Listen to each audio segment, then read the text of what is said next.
Right now. Right now. Right now. Right now. Right now. Because it's time to write now. Right now. Right now. Right. And we are live. Áine, thank you so much for joining me today. We're going to actually be starting off with a speed round. So if you're just hopping in, welcome to the Create Right Now podcast. We're going to be doing a couple of speed round questions, and let's see, how would you answer these questions? Drop a comment. All right, Áine, so we're kicking right into it. So at the top of the round, what's the first piece of writing you ever felt proud of? I think the first piece I felt proud of is a short story called Snow. And it's about a woman trying to sort of balance two countries, two cultures, two life experiences while it's snowing outside. Oh, that's good. So then you're kind of playing with the duality of the weather, and I imagine the weather probably matched their emotional character journey. Well, the story is set in Ireland, so snow in Ireland is not that frequent. Oh, really? So Yeah. it's like a very it's like a rarity. A rare, well, yeah, at the level, and you know, Mhm. the character's American and Irish, so she's trying to balance. She's been hauled home to take care of an estranged family member, Mhm. and it starts snowing, and in her mind, it's America and snow, and now suddenly her home country and snow. So it was the first story that I didn't tamper with too much afterwards. So maybe that's, and actually it's still sustained. You know, I've changed it Mhm. over the years, but when it first came out, I was like, yeah, this story works. Like the snow works as a driving image Mhm. for the rest of the story. There's a lot going on in there in the family, but the Yeah. snow, Mhm. the And snow. I know we were talking about that earlier on before the podcast. We're like, how many times can we go back and redo our early stories? Yeah. I'm sure every author could probably relate, every writer can relate. How many times do we want to go back and revise that last story, that last chapter, that last scene? Mhm. Right. Writing is rewriting, right? Yeah, big time. If you had to describe your writing journey in 3 chapters, what would their titles be? Oh, let's see. Chapter 1, unhappy teenager pretends to be doing homework but is actually writing in a journal. Okay, I love it. Chapter 2. I see the setup for an underdog story here. You think? Chapter 2, exhausted waitress or food server who still smells of French fries sits at the dining room table to write before bedtime. Okay. That'd be chapter 2. You know, the character is an adult now. Or then, and then I think chapter 3, the writer goes to her mailbox, old-fashioned, mailbox, and there's a letter from a publisher accepting a short story, and she's convinced they got the wrong address. It's for the wrong person, but it's for her. And the rest is history. And the rest is history. ... Dot, dot. This is the lead up to the next book. Right. Well, I absolutely love that. I can tell that tells a full narrative, and it already gives me more questions, which I will queue up in just a little bit. All right. But next one, what book is currently on your nightstand? Actually, I have 2. Am I allowed 2, Kauffman? Sure, I'll give that one for the morning and one for the evening, right? And sometimes I read fiction and nonfiction Okay. simultaneously. So in the nonfiction, I have Bad Indians, which is a Native American hybrid memoir, very hybrid, very different forms. And it's by Deborah Miranda. And fiction, I'm rereading a book I read a long time ago, which is Fools of Fortune by William Trevor. It's a very short novel. And you touched on this earlier about how we change as writers. I'm finding out we're change as readers as well.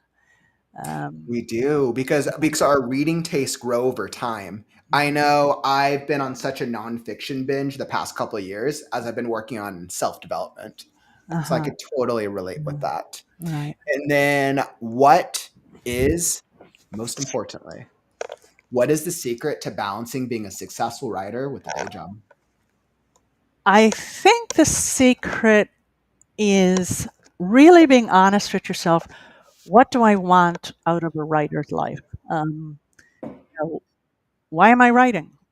It's not like I don't have enough to do. Like, what do I want out of it at the end of the day? How would both parts of my life bring me meaning? Both the day job, hopefully, has meaning, and most important, the writing life. So, what do I want out of it? If I'm going to spend XYZ hours every day doing some writing, maybe 1 hour, half an hour, what do I want at the end of the day? Like, what's my mission in doing this? If you keep that as kind of your North Star, Mm-hmm. then you find your way to balance the two. But if you're just muddling along without a mission statement, and of course, this mission statement will change over time and year to year, but at least start out January 1, what do I want out of this year's writing? And kind of each time it goes off the rails, and it will, you go back to your mission statement and say, I yeah. absolutely love that. I think having a mission and a North Star is so beautiful.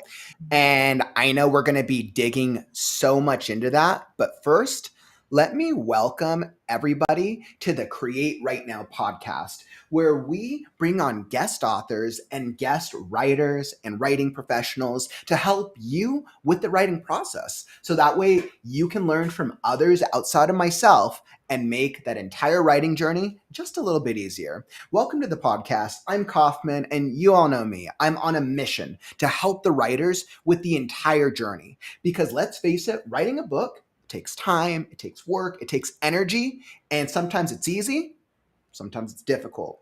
But it's made so much easier with the writing community. So come join us because we're starting right now. All right, my friends, and let me just welcome everyone into the stream. Christina, so great to see you, my friend. Welcome back. I hope the writing's treating you well. Calvin, awesome, my friend. Lynn, I'm a writer with a day job, so I'm definitely interested in what is said here. And I can tell we're going to have some really great advice in this interview. In the time that I've spoken with Áine, I can tell she's so knowledgeable. So we should definitely be able to help give you some tips. And Brain, welcome. LeMay, Lillian, hi everybody. Have we started? We start on Kauffman time. That's what I always tell everybody. And Valerie, welcome. ML, good to see you. Lillian, the first piece of writing I was proud of was a short story I wrote in 7th grade about a dragon and a chicken. Well, you guys know anything that involves a dragon, I fully approve of. So I feel like it was a masterpiece. And Stephanie, welcome over from our Twitch fam. Welcome, Stephanie. Great to see you here in the stream. All right, my friends. So for those of you just hopping in, we're going to be breaking down the different parts of how do you balance writing, having a full-time writing career, or even working on a book and trying to tell your stories while balancing a full-time day job. Because let's face it, most of us have responsibilities. And as much as we want to enjoy writing the books and doing the things, our bills still have to be paid. So trying to figure that and trying to navigate that is always the strategy. So we're going to be breaking it up into a couple different segments. We're first going to talk about the reality of balancing a day job. Then we're going to go over practical strategies to help you with what you're doing with your real life balance. Then we'll deal with the mental health side of it. Because let's face it, trying to write a book, also having a day job, and then probably trying to have a life and deal with family and balancing your mental health is so important. And then make sure you stick around because we're going to be doing a live reading of attitudinal shifts. And it's going to be a great excerpt.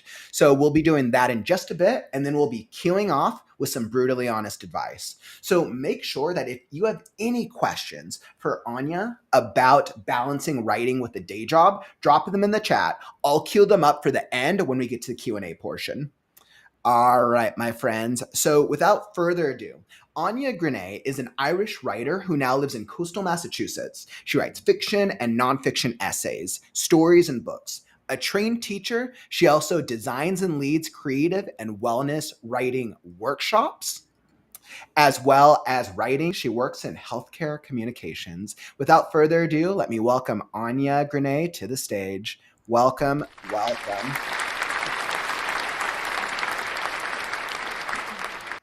Thank you. All right, Áine, thank you so much for joining me today.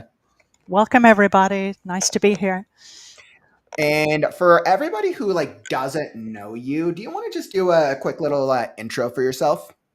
Well, I loved your intro, Kauffman, but yeah, I'm actually here in my my workstation is over one shoulder, and then I'm on my work desk that I use for my writing. So it's kind of appropriate that I'm caught in the middle between the two lives that I lead.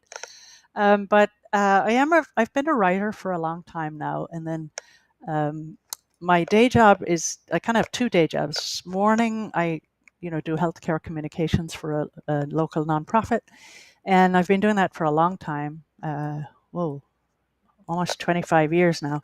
And then my other job is working with writers, teaching writing, and there's a bit of crossover between day job and because I also teach wellness writing, and I'm trained in working with groups who are in recovery or also employee groups for wellness. So I was glad that we are going to talk about some of that on screen today. And then I'm a big walker. As Kauffman said, I live in coastal Massachusetts where it's freezing today. And I mean freezing. But that doesn't, that just means you put on the extra heavy knitted hat and you put on the extra sleeping bag coat. I stopped being able to tell the difference between a sleeping bag and a coat at this stage. So I have been out for my walks. So they're the big things in my life: writing, walking, and knitting. Also, I'm a knitter. But yeah, I'm really excited to be here, and I think it's going to be a great, fun conversation. And I'm glad that there's a group of us here to chat about this on this Sunday in winter. And Áine, thank you so much for that. And I know the weather's kind of all over the place for most of us. So when the weather sucks outside, what perfect time to go and write and work on our storytelling. So getting right into the podcast. So as we think about the new way to balance writing with a full-time job, I know I am so excited about it. I wanted to start off with the reality of being a writer with a day job, because I think a lot of the times writing can be romanticized, or the idea of what it means to be a writer is romanticized, because we think of oh, I want to tell my stories, I want to be successful. But most people think that being a true writer means you can't really do both successfully in the long term. So, and I know you were the perfect one to invite for this conversation. Okay. So you actually wrote Writer with a Day Job. Was there a turning point when you realized this book needed to exist? Yes, and I actually remember the day, Kauffman, exactly. It was during the last economic downturn, 2008, but I had spent half of 2008 job searching because I had lost my job in healthcare.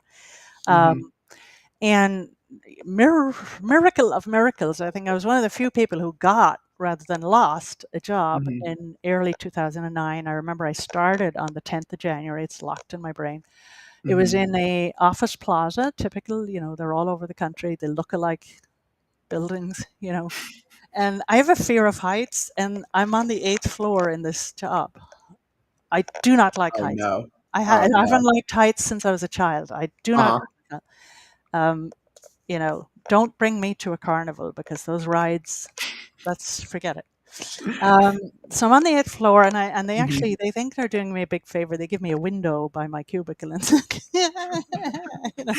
You're looking out, and you're just envisioning falling to your death every single day. Oh my God, that's been a nightmare for you. It's early 2009, so I'm not making this up. Every day I would see at least one person crossing the parking lot with the box of their stuff because it's layoffs. Oh no. And I'm back into the full-time job gig because my previous job had been 4 long days a week. I'd negotiated for 4 long days a week, which gave me 1 day. But anyway, so I'm out in the parking lot with my little lunch sandwich sitting there, and everybody's at their bench or they're crossing to the cafeteria. And I was like, so you're writing life's over now? This is it, It takes you as long to get up to the 8th floor almost as as it does to do the work. Mm-hmm. And I was like, no, no, I'm not giving it up. I'm just not. I've come too far. I've been journaling since I was a kid, as I said in the quick Q&A. And I looked at all of these folks, the ones lucky enough not to be carrying the layoff box across the parking lot. Mm-hmm. And I thought, there has to be thousands of us like this. We're trying Wow. Okay. to pay the bills, and we can talk data and numbers if you want. Mm-hmm.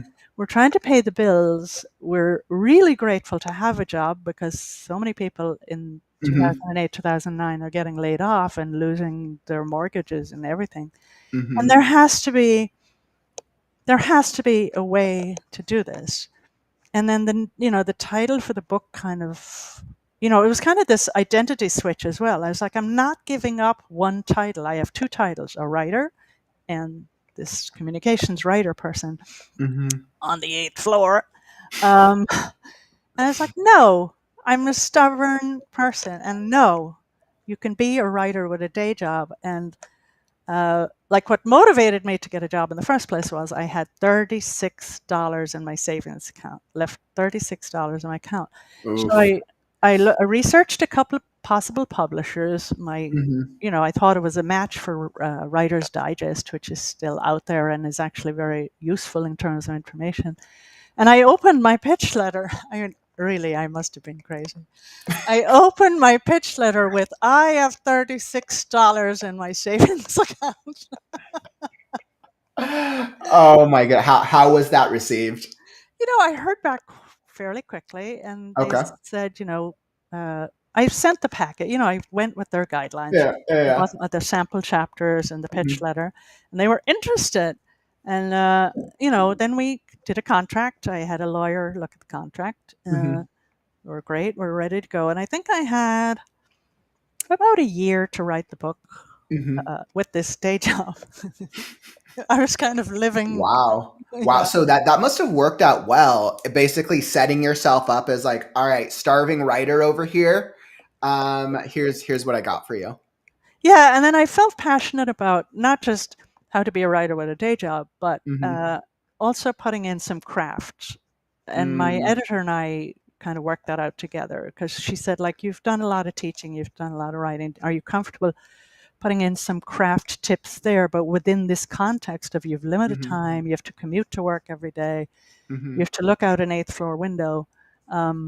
And so I think it came together well, the craft tips and guidelines and the Mm-hmm. how to be a writer with a day job. So that's how it all happened. So, okay, so then that was the beginning, which just leads into a really great question. What would you say were your biggest struggles trying to balance now that you're like, all right, now that you're on this writing career with the day job?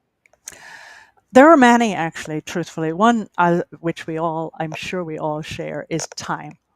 Mm-hmm. Because it's not just the 8 hours in the job, it's the commute. Mm-hmm. And you referenced this earlier, there is a mental kind of switcheroo and Mm-hmm. there's a mental exhaustion. And I was being trained, this was a new field for me. It wasn't the usual nonprofit field that I was used to. So there's the mental switcheroo and there's the Mhm. commute, which wasn't bad. It was a half an hour, which really isn't bad. The main challenge, I think, was the research, because I wanted it to have some heft and oomph, and not just me talking, but research and some craft. So the challenge was time, and one of the ways that I'm a great marathon writer. I mean, everybody has their Mhm. own style, but back then I was a good marathon writer. So I would literally come out of work some Friday evenings, not go home, but go to a small writer's retreat that was fairly affordable. And Okay. I would bring my research and I would write from a little bit Friday night after I ate my dinner and settled in, right through till it was time to go back to work on Monday morning. I'd go right to work from that place, from Okay. writer's retreat to work.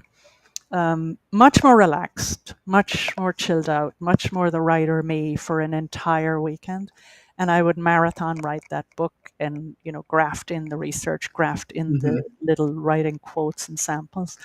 I think if I hadn't had the luxury and an affordable place to run Mhm. away to write, Mhm. I don't think I would have gotten. I would have met my. I don't think I'd have met my publisher's deadline, but I did meet it. Interesting. So you really it's almost like you had to create and carve out a space Yes, for your writing for you to be successful. totally.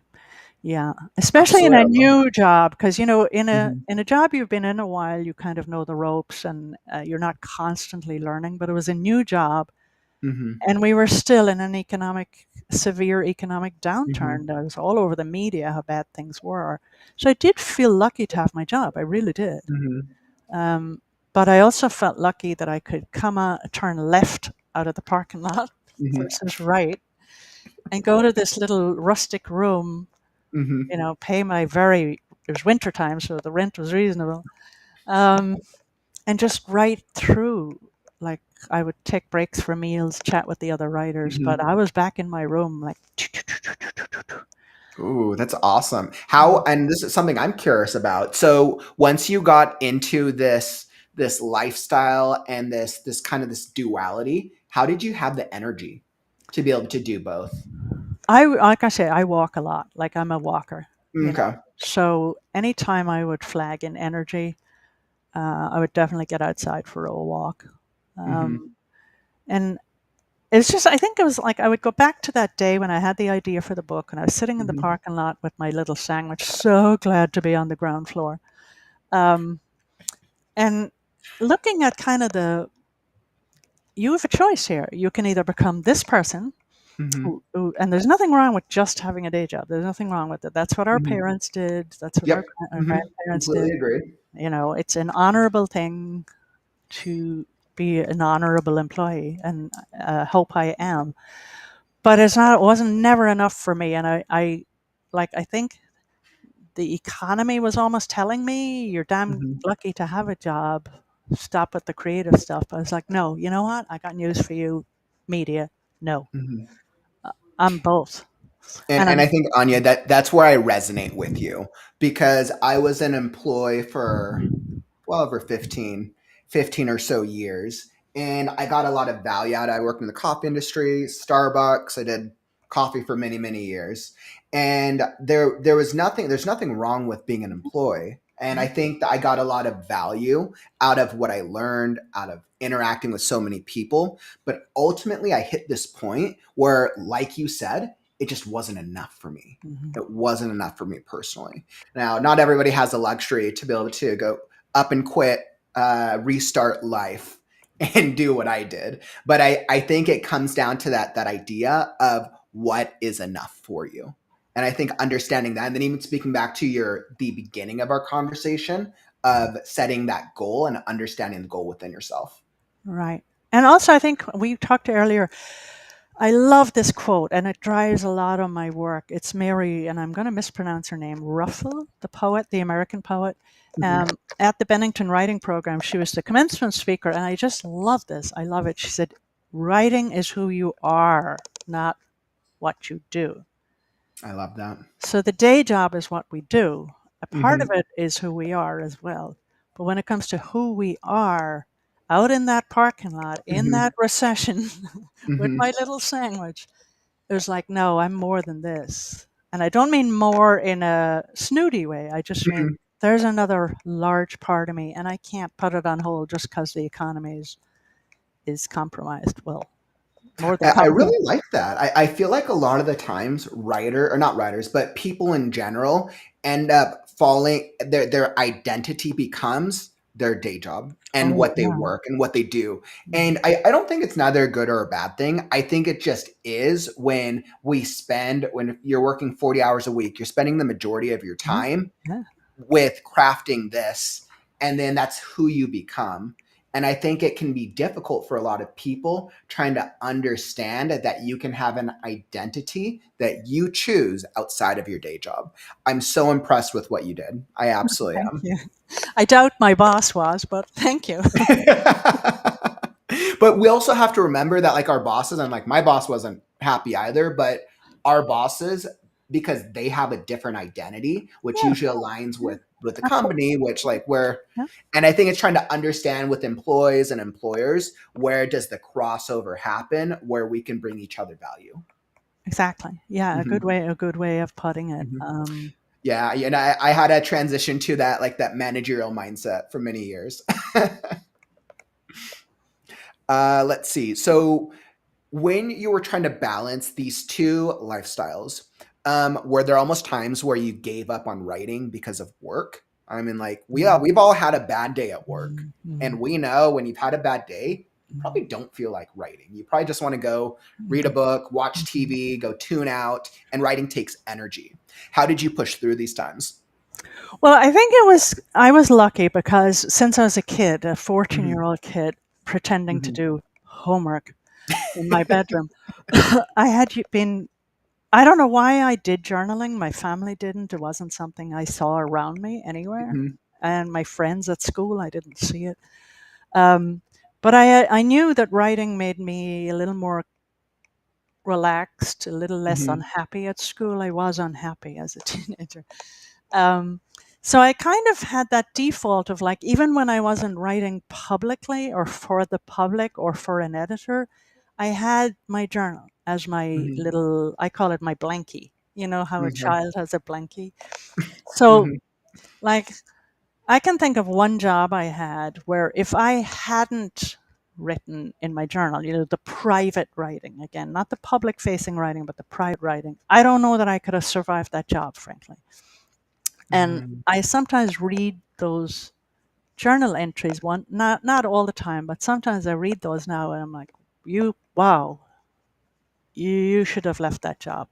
Like, I wow. wonder if that happens to a lot of us when we're like, we should leave the things sooner than we should have just left the thing sooner. And maybe that's because we get stuck in the comfortable because it's Exactly. easier to rely on the paycheck.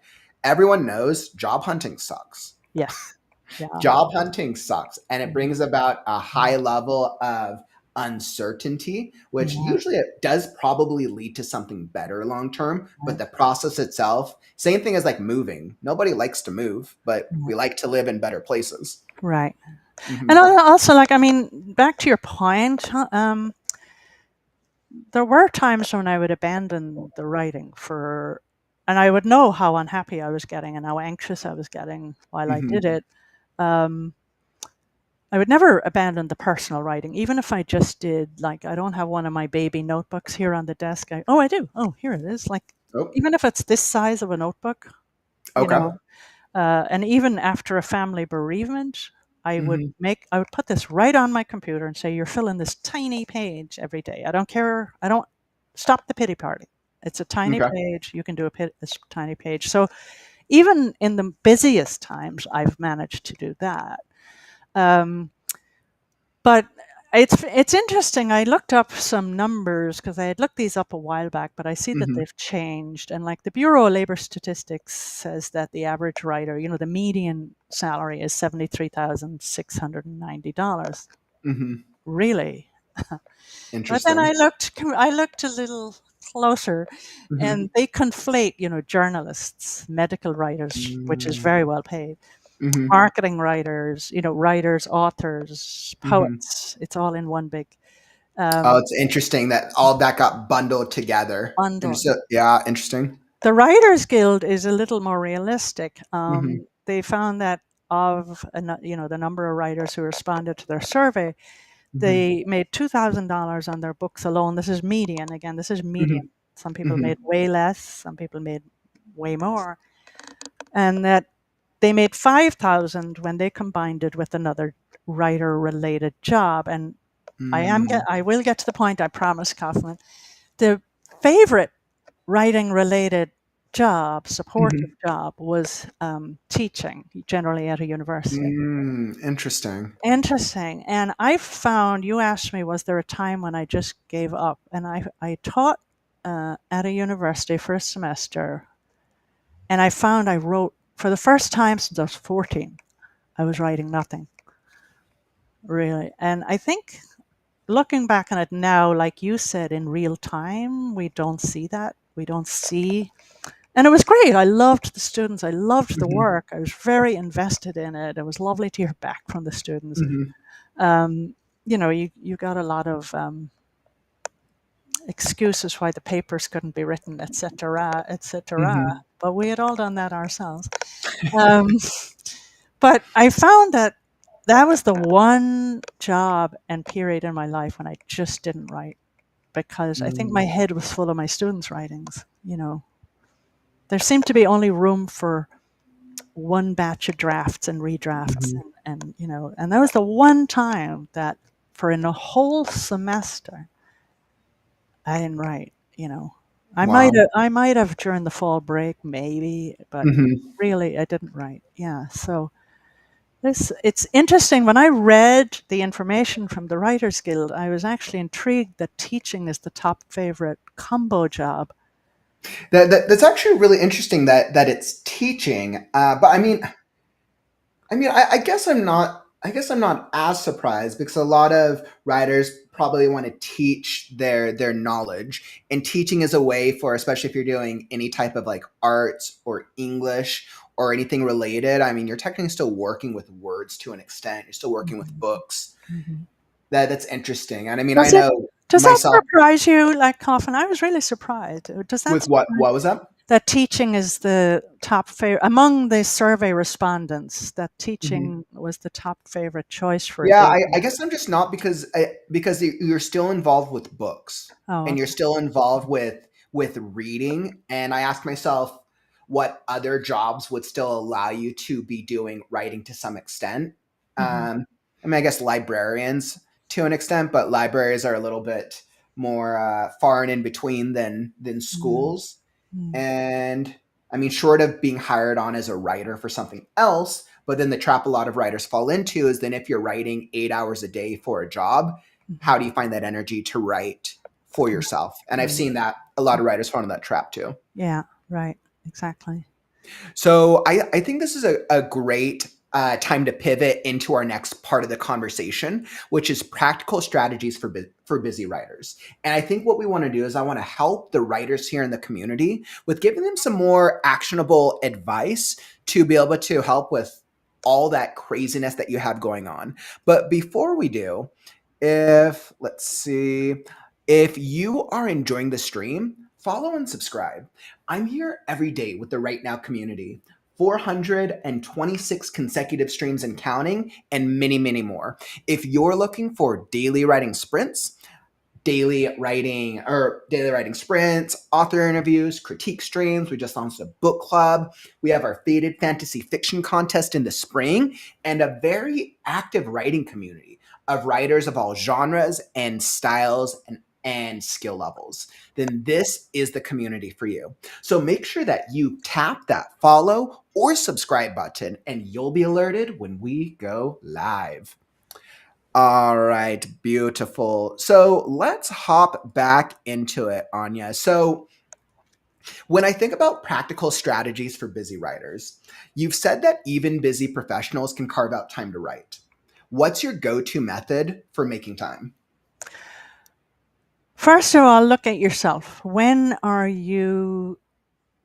your schedule have some openings in it? Number one. And number two, what's your kind of body rhythm like? Like for the book, I interviewed writers with day jobs, Okay. and it was nighttime. Nighttime's great. The family are in bed. That's my creative time. I chill out. I turn off the TV. That's my time. Like that's your time.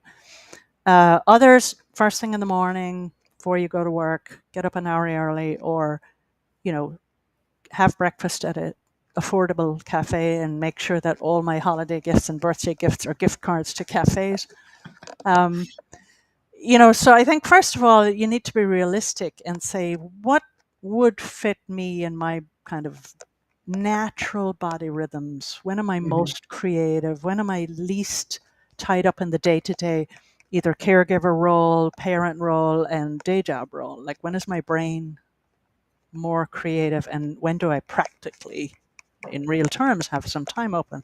Like, for example, a buddy of mine, her now adult kids were very involved in sports, so she'd bring the pen and notebook right to the hockey or the Mhm. hockey practice, and that was her time. It was a slice of time for her. Interesting. Okay. So it's kind of, and I had another student I remember a long time ago. Her dad was receiving medical treatments, and she came beaming back into my class. It was a nighttime class for adults, and Mm-hmm. she said, "Boy, you were right. Like while I'm waiting for my dad, I'd been wasting all that time just sitting in a cold waiting room. Like I started writing while he's in having his treatments." Mm-hmm. So I think looking at your own life, like let's say if you took a month and took Mm-hmm. a calendar, either online or an old style paper calendar, and look at your slots that are Mm-hmm. possibly open or where you could cancel something in your life. Could Mm-hmm. I lop that off on somebody Mm-hmm. else? And then say, how would that work with my brain and body? Am I creative during times like that? Would my lunchtime at work, or am I too buzzy with work stuff? Would that work? So it's like finding the vacant time, and then Mm-hmm. how does it match kind of your cycle? I mean, other Interesting.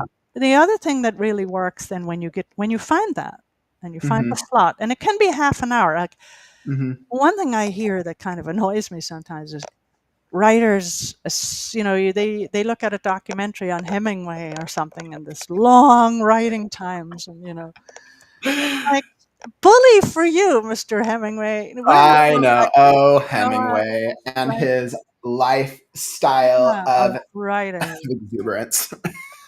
Half an Mhm. hour, value that half hour. If half an hour is Mhm. what you have, half an hour is what you have. I talked to Mhm. one writer who wrote in his car on his lunch break every day.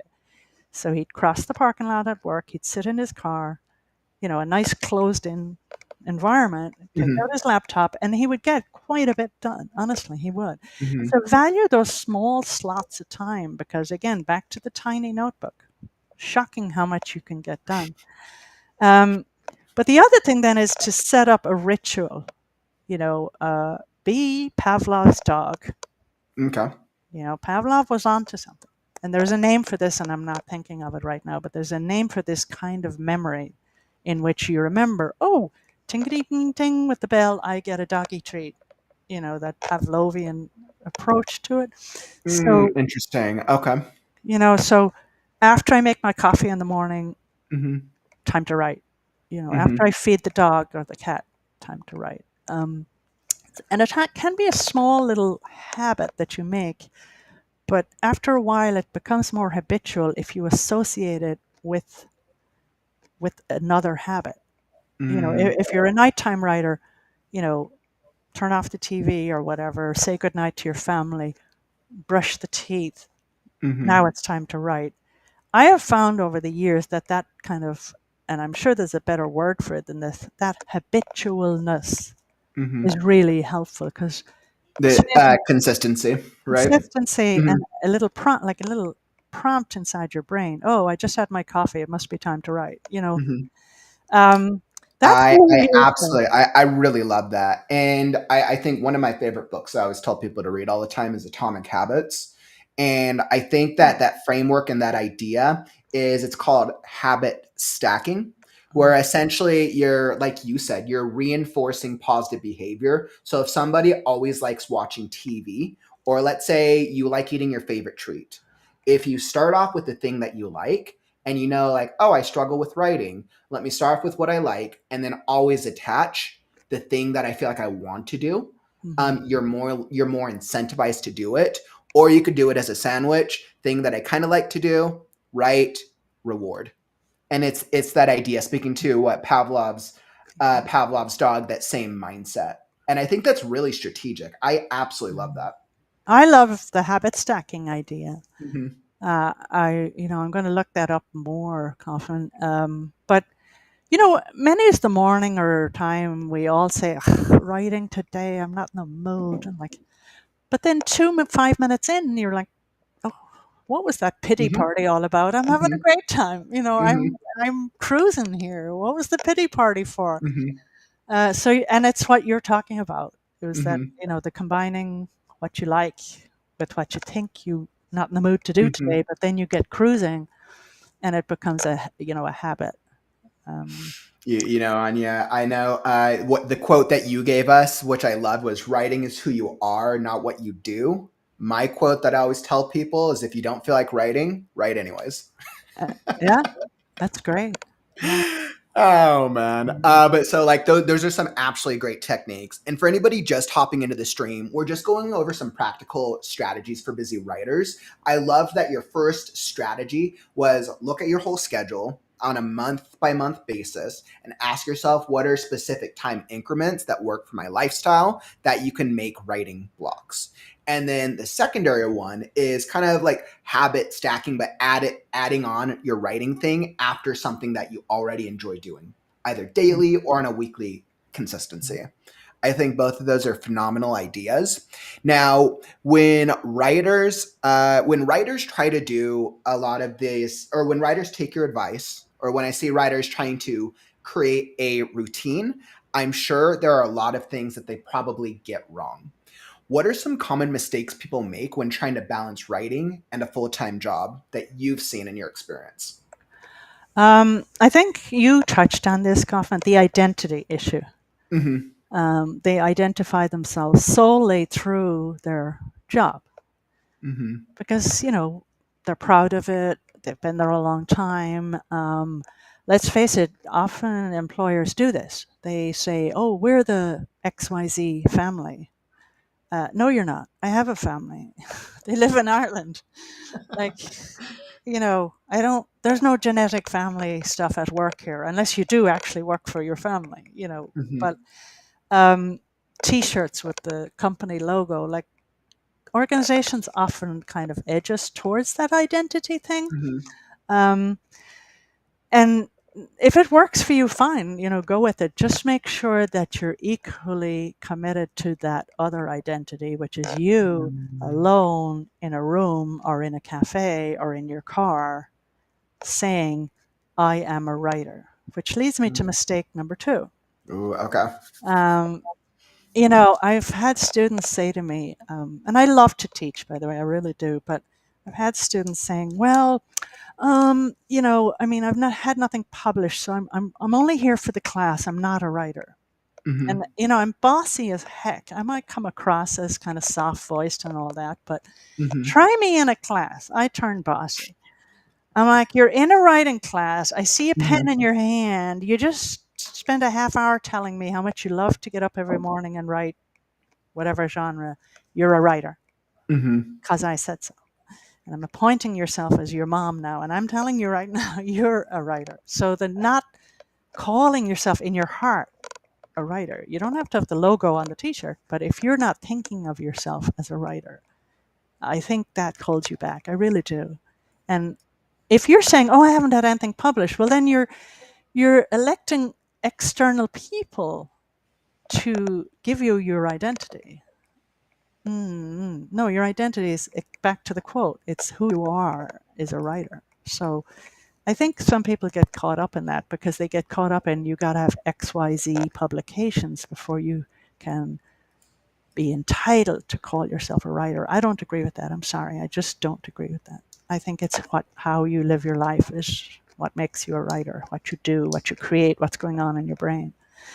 I see that, mistake. And then the other one I see, and I know why this happens because it's happened to me plenty, is I don't deserve to write because all these other people in my life need me.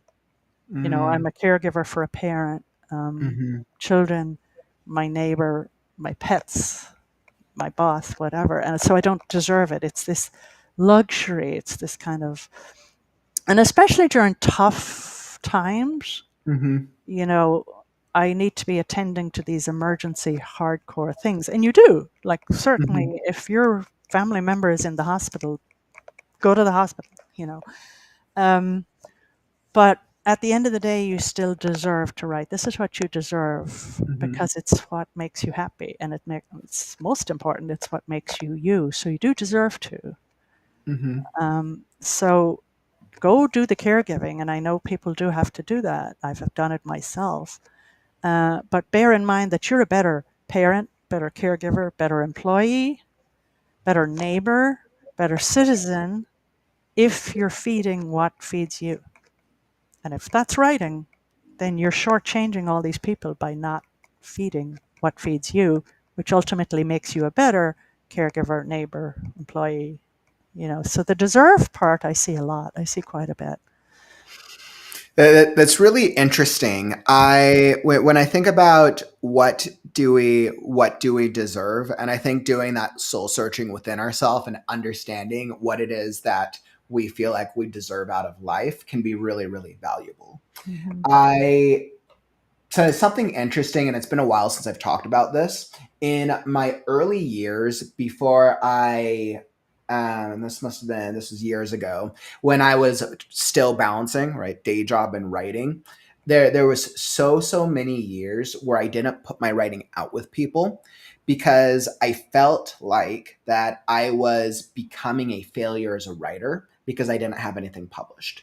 And especially during this time period, I was also in LA as a screenwriter. So, and especially with screenwriter, you tell somebody, "Oh yeah, you're working on a script." Like, "Oh, cool. What is it on Netflix or which studio is it on?" And it's like the same thing with being a writer, being a published author. If you tell somebody like, "Oh, I'm a writer," "Oh, great. Where's your book published? Can I find it on Amazon?" And it took me probably 20 years. Like I've been writing since I was about 6 or 7. It took me 20 years for me to understand that success for me as a writer was just writing and practicing and improving. And that I feel like I really only started my author journey this past year, but I'd spent the past 20 years practicing and getting ready for this part of my journey. Mhm. And the joy, you hit on a really good point, Colin. If you're looking for joy in your writing, guess where the joy is? It's in the process. It's not in the Mhm, product. I'm sorry. I'd love to mhm, tell you it's in the product. I'd really mhm, love to tell you it's in the mhm, product. And it is. I mean, it's lovely to get a note from a reader saying, mhm, "Oh, your writing touched me or changed my mind, blah blah, whatever." And it's wonderful. Don't I'm not downplaying that. mhm, But what you're talking about is that personal joy in creation, in creating something. That's where the joy is. And that's where the mhm, meaning is, the meaning making. We're back to the mission again. What's your mission as a writer? And it has to be making meaning for your life. And the making meaning happens either early in the morning, on your lunch break, late at night, whatever, when you're mhm. pottering around with those words, you're looking, you know. Wow, I absolutely love that. And I think that goes back into finding meaning. And I think that ultimately at the core of it, like you said, Yeah. is so important for longevity in the long term process of being a writer. Now, when I think about the day to day process, what are some small effective habits that writers can build into their daily lives to stay consistent? Because I know so many struggle with consistency. I know you touched upon find those times, find the habits, but are there any like specific tangible habits that you recommend? One I think is, and you kind of touched on this, the habit stacking is Hmm. attach it to another habit, but also set Hmm. an expectation. So let's say you write on Monday Hmm. morning, leave the desk ready for Tuesday. And, Hmm. I read somewhere and it really rang a bell with me. Often people who motivate themselves to keep up a running habit, they leave their sneakers by the bed Hmm. so that, oh, sneakers by bed. I left those there last night. I don't want Hmm. to run today. It's cold out. I really don't want to run today, but look at them sneakers by the bed, you know. And I do that. Like I'm an early morning writer. I'm not a Hmm. nighttime writer. I'm too tired. And then I log into work. I get to work from home since the pandemic. I'm Hmm. actually, as I say, I have the two workstations here, but um, I tried, but before I get into my fluster of, oh Hmm. gosh, I got to log in. Oh my gosh, what time is it? And what's my work project list for today? Work project list. And Hmm. I try to leave my writing desk ready so that I know tomorrow morning you're going to be back here in this chair Hmm. with this laptop. And I mean, another little, and this may seem really silly, but before I go to bed at night, I set my coffee up with my mug out and I have a coffee maker I can preset so that I'm Hmm. telling my brain, guess what? You're going to be up tomorrow slugging down this coffee. And the reason I'm letting you slug down this coffee is because the habit stack is you're going back upstairs to write. Hmm. So setting kind of an expectation for yourself that this is how your year, this is how your month, this is how your week is going to run when it's Hmm. going well. I mean, I think the other practical thing that really has helped me, and I've also heard back from some of my adult students, and I can think of one in particular that this was huge for him, Mm-hmm. is that you have a, your habit stacking, good girl, good writer life with your coffee, etc., and all of that. But honestly, there's going to be a day when you would rather have each of your nails pulled out by a pliers than write. And you need a backup default for Mm-hmm. that. Trust me on this one. And I have oh my God, I hate writing. I'm in such a horrible mood. You need a backup plan for that. So you need to have either signed Mm-hmm. up for online writing prompts that you can log into, that you Mm-hmm. can kind of externalize the process. You're like, Mm-hmm. oh my God, look at this voice on the screen telling me to write. I guess I better write. Or I use an 8 things journal. I make a list of 8 things along the side of Okay. the journal, just like a shopping list. One, two, Mm-hmm. three, four, five, six, seven, 8. And I'm like, you're a gnat getting out Mm-hmm. of this chair, and you're a gnat logging into work Okay. until you've written down quick 8 things. Okay. That's my default for the days I do not want to write. But I think it's very wise to have a kind of a fallback plan. Mm-hmm. And then your total bottom ground fallback plan for when you really are traveling for work, you're really busy, or The fallback for fallback the plan, fallback. or the fallback is I'm going to visit my work in progress every Mhm. day mentally in Okay. my head. I'm not going to let the rest of life take over so much that I'm not going to, at minimum, before I fall asleep at night, or Mm-hmm. while I'm making dinner, or while I'm on that plane for a business trip, or while I'm whatever in the shower, I'm going Mm-hmm. to make myself visit the work at hand mentally Mm-hmm. and go through, oh, should that character do this, or that nonfiction essay, maybe I need to move this paragraph up here. I'm going to at least mentally visit it. That's the fallback of the fallback. That's really interesting. So even when you're not doing a physical thing, and like, all right, the fallback didn't work.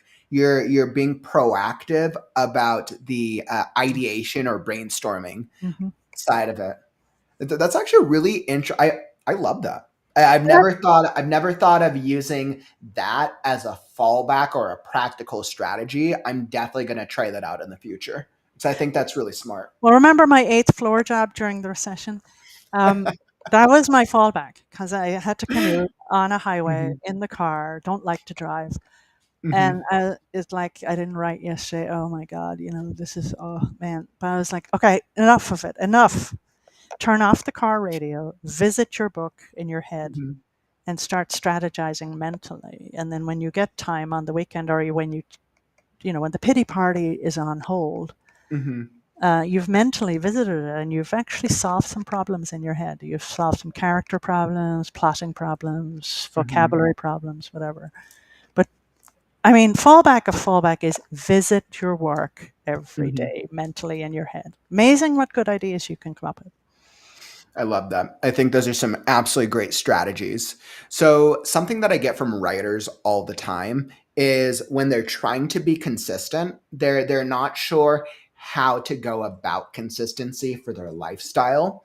And I don't know if you get this from writers who ask you this, but do you think that writers should set stricter writing schedules or more flexible writing schedules? Is there a balance or is it personal preference? Well, it depends on what motivates you. Is it the time issue? I'm going to write every day for half an hour. I'm going to write Hmm. every day for an hour with a clock ticking hour, over here. Hmm. Or are you going to say, because I see online, I see people post, oh, I fulfilled my 1,000 words today. Hmm. So are you going to do it in word count, or are you going to do it in time, or are you going to do it in pages? Like, what are you Hmm. going to use as your schedule? Hmm. Because we all write at different speeds. What what motivates you forward? Is it the word count or is it the time count? That's So interesting. I think you have to come up, with that.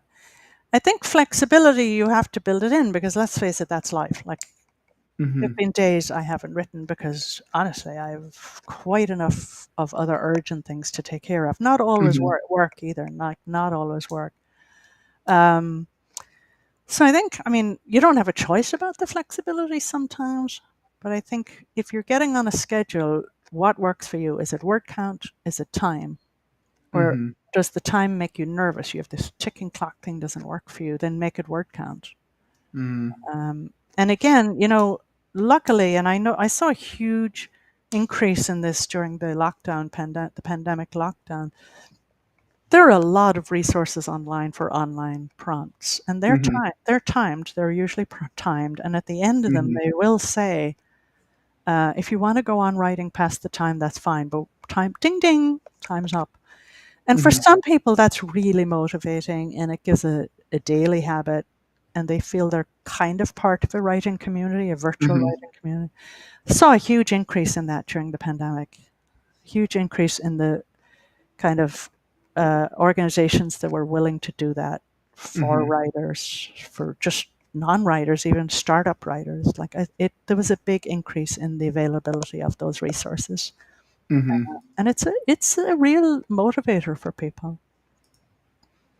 What I think is interesting is, and especially during the pandemic, right? There was so much mental stress, there was so much psychological pressure, and now suddenly we had all this time since so many people were stuck inside. I think people trying to navigate the mental journey. Some people were really successful, some people not as much. And I think now in these later years, for those of us who dealt a lot with it, now some of us have learned from it. But I think the psychological side of it and the psychological side of being a writer and trying to balance it is very, very important. So I think this is actually a great transition to start thinking about the emotional and psychological side of juggling, day job, and being a writer. This is such an important part of the conversation. But before we do, let's first do a quick shout out to the art of writing. If you're looking for daily or weekly writing tips that can be delivered right to your inbox, make sure you subscribe. I provide articles, stories, and I'm going to start including some more things for the community. But this is a great way if you want that extra motivation, accountability to help you with the writing process. Make sure that if you haven't subscribed already, it's linked down in the YouTube description down below. Also, you can also get access to the weekly live stream schedules for here in the Right Now community that usually get sent out on Sundays. And then you will also get access to the Easy Edit tool, which is a thing that I created to help make the editing a little easier for you, because I know so many writers who do not like editing. So subscribe to the Art of Writing newsletter and take your writing to the next level. All right, my friends. So let's hop into the psychological and emotional side of being a writer, because we know that the mental health journey of it can be so taxing. And Áine, I know I've spoken with a lot of writers before. Like, some writers rely on their trauma to be able to tell the stories that they want to tell. Other writers, not at all. So, and I know from myself trying to balance both, there were a lot of times where I felt like a failure because I worked a full day. I set my writing goals or expectations like, okay, I'll write when I get home from work. But then that work day just sucked. It sucked so much. And I had no mental energy. And that happened so consistently that I felt like I was failing because I had set the goal, but then I couldn't reach the goalpost. So how do you manage mental fatigue after a long work day and still have the creative energy to write? Well, you hit on one thing that I try to be very careful about, and that's if it's truly, if you're writing from your own personal or work trauma.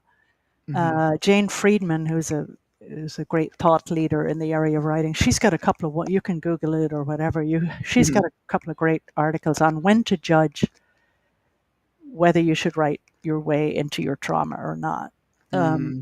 And she's an expert. I couldn't touch her expertise, but they are good articles to look up. So, like, that's one thing. Like, say something traumatic happened to you at work, or I used to work in the mental health space, and yeah, you would have some very troubling things happen, and you would need to have all of your empathy, like, gone to not feel it. Even as a non-clinical person, you would really feel it, both the emergency of it and also that poor family. Oh my gosh, that poor family. So I think I say that because, and I'm trained in this area also. I'm trained, I'm certified in mental health first aid, and I've also taken training in this area. If writing is more upsetting to you than habitual or making you feel better, that's not a day to write. That's a day to do your other self-care things like walking, running, knitting, whatever, playing cards, fighting with your brother, whatever is less traumatic. Don't do it. You've already been traumatized. You don't need to re-traumatize yourself through the writing. So cut yourself some slack. So that's one thing. But I think what you're also talking about in your case is where you just come home. It's been an awful day at work. It's been stressful. Somebody was raising their voice at you, whatever. Um, I'm an advocate of the rage page. The rage page. Yes, I am. Did one the other morning, actually. Okay, rage pages, plural. And what is that? Is that just like Just journaling and you're just like upset? You're like, all right, I'm just pissed off at the world. I'm upset, having a bad day. I'm just going to write it all out. rage page, and either use your 8 things list for what you're raged about, or just do it. Like, get it whatever way you write, on your tablet, your keyboard, an oral story or whatever. I mean, maybe people would disagree with me, but I'm an advocate of the rage page, and stop thinking about it as writing. This is just me getting over a really awful day at work yesterday, because let's say you work the normal 9 to 5 hours or whatever hours you work.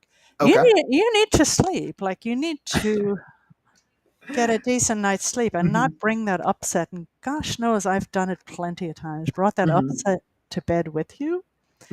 So if a rage page or rage pages is your way of, I'm going to sleep better tonight because I got this out of my system. And I don't care what kind of gibberish is on the page. I don't care how badly it's spelled. I don't care how many underlines I put under the words. If that's what will help you kind of get it out of your system and feel a little better. That's really interesting. That I absolutely love that term. I've never heard that Are you term, laughing? rage page, but there's something a little cathartic about that. It's cathartic. And there's a consequence. Let's say you have a horrible day at work. There's a consequence, either positive or negative, to going in your boss's office and saying, "Hey, pal," People have done it. Remember that story a while back about the flight attendant who just, instead of the normal announcement, "We are now approaching such an airport," he just Yes. do you remember? I remember that. Remember Yeah. that story? Well, it's the equivalent of that, but Mhm. you're not. It carries no risks of getting fired. Feeling sorry yourself afterwards. It has. Doing something, reacting to something in the moment because you're in emotional turmoil, Yeah. and then dealing with severe consequences that could affect your job and your way of life. Your reputation also. Yeah. But the rage page, there's really, unless you publish it somewhere, there are no consequences. But it does, and research supports this. There are I think well over 300 clinical studies that say a frequent writing practice. The magic number they talk about is 20 minutes 4 times a week. Interesting. Okay. That's the magic number where they see physiological or emotional, changes. And it's not always a rage page, but it's really unguarded, letting out your feelings on the page, like, and I referred to that student of mine a long time back. It was a night class, I remember, and she found that writing, not alone did she find free time in the hospital while her father was having treatments, but it also helped her cope. So I mean, that's one way of where you're switching around the writing from this is, what gives my life meaning, and then maybe I'll Mm-hmm. become famous, have a bestseller, I might even have a movie made from my novel, but you're switching your brain around to, I need to write for me right now, and so I can sleep tonight, you know. And it doesn't have to be full of rage, but, Mm-hmm. it can. But just getting your feelings out there unedited, I love that. and I really love that. like I've done it about what you're talking about, Kauffman. This, Mm-hmm. why am I not writing? For Christ's sake, look at all the time you've wasted. Get a move on. I even do that in writing. You know what I mean? Like I use the writing Mm-hmm. to express my own disgust at myself for being Mm-hmm. for being a slacker. We are all slackers on occasion. I think That's so. Yeah. quite all right, as long Yeah. as we figure out how do we rebound from it. And so thinking about taking that to an even further level. So let's say that we've been trying to write for a while, and I know there's times where I've hit this, and I'm sure you've seen it with a lot of writers. Have you ever experienced burnout? How did you recognize it, and what did you do to recover? I wouldn't classify it as burnout so much as, wow, this writing is upsetting me. Mm-hmm. I'm not ready to write about this topic yet. And Okay. that applies to fiction as well as nonfiction. I think, Mm-hmm. you asked me earlier about some of the mistakes I see and that I read. And I think it's when people think they're safe with fiction, it creates Mm-hmm. this little buffer between them and their feelings and the rest of the world. It Mm-hmm. can be a buffer, but I've seen cases where it's not because Mm-hmm. your inspiration for the story came from something personal Mm-hmm. and And I you're mean, not. readers are smart. Readers can generally tell, uh, like, oh, this character is going through a journey. There's probably elements of the author's journey, I'm sure, even if it's in a world full of fairies and dragons. And